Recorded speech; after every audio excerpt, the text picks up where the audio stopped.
আজকে খুবই সুন্দর একটা শাড়ি পরবো এবং শাড়িটা পরে আমি যাচ্ছি হচ্ছে আমাদের বই মেলাতে। আপনারা হয়তো একটু বুঝতেও পারছেন যে শাড়িটা আসলে ভেতরে কেমন হতে পারে।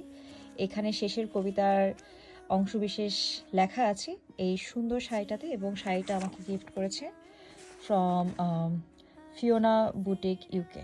এই যে আপুর কন্ট্যাক্ট ডিটেলস দেওয়া আছে, সো আপনারা চাইলে আপনারা এই শাড়িটা নিয়ে নিতে পারবেন। আর সেই সাথে আমি ব্লাউজ চিন্তা করতেছিলাম এত সুন্দর একটা শাড়ির সাথে কী কালার ব্লাউজ পরবো, বিকজ এখানে সাদা যাবে, কালো যাবে, লাল যাবে, মিক্স যাবে। তারপর মনে হলো যেহেতু আমি বই মেলাতেই যাচ্ছি, এমন সুন্দর একটা ট্রেডিশনাল ডিজাইনের ব্লাউজ পরলে কেমন হয়। এই ব্লাউজটা আমার যতটুকু মনে আছে স্বপ্নের বাঙালিয়ানা থেকে আমাকে আরও 2 বছর আগে, 2-3 বছর আগে আমাকে গিফট করা হয়েছিল কোনো এক পয়লা বৈশাখে পরার জন্য, বাট পরার সুযোগ হয়ে ওঠেনি। সো আজকে আমি এই সুন্দর শাড়িটার সাথে এই সুন্দর ব্লাউজটা পরবো। পরে এখন দেখতে হবে এটা আসলে ফিট হয় কিনা আমার বডিতে। I literally have no words to describe এই শাড়িটা।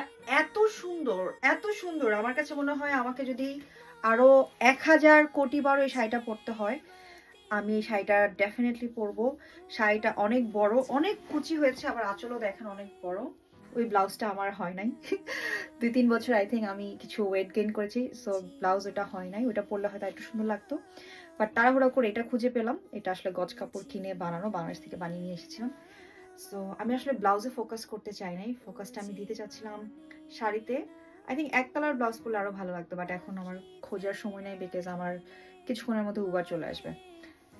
সো এই তো আমি কি জুয়েলারি পরি সেটা এখনই শেয়ার করছি। আমি এই কানের দুলটা পরছি, আর কি আমার কাছে মনে হচ্ছিল যেহেতু আমি এখন চুল বাঁধতে পারবো না, চুলটা আসলে স্ট্রেট করতে হবে, আই থিঙ্ক এটার সাথে এরকম সিম্পল স্টার্ট ভালো লাগবে, বা এই ধরনের ছোট একটু ড্রপ টাইপের ইয়াররিং ভালো লাগবে। সো এটা নিয়ে নিলাম।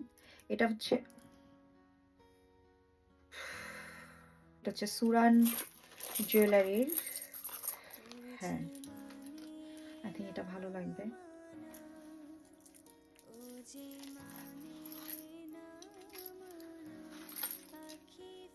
এটা পরে নিলাম।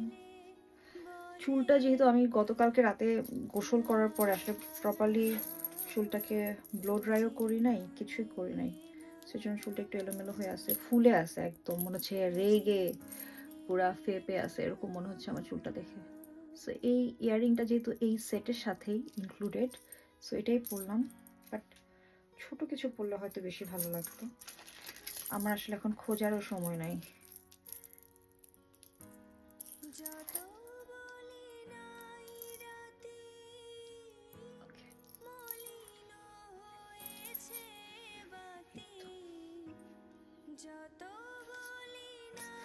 চুড়ি করতে হবে।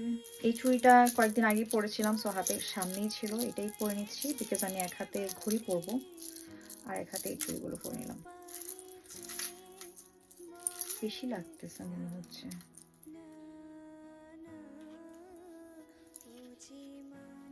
সো এই তো আমি রেডি, আর আমি ব্যাগ নিয়েছি আড়ং-এর। এই ব্যাগটার অন্য আরেকটা কালার আমি দেখলাম অনলাইনে, আই থিঙ্ক রেড।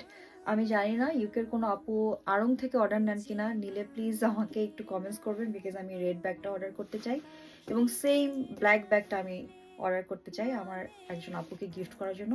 সো কেউ আড়ং-এর অর্ডার নিয়ে থাকলে প্লিজ আমাকে জানাবেন। অ্যান্ড ইয়া, আমার কাছে টু বি অনেস্ট ব্লাউজটা টু মাচ লাগতেছে, ব্লাউজটা একদমই পছন্দ হচ্ছে না, বাট আমার টাইম নেই, I have to leave now.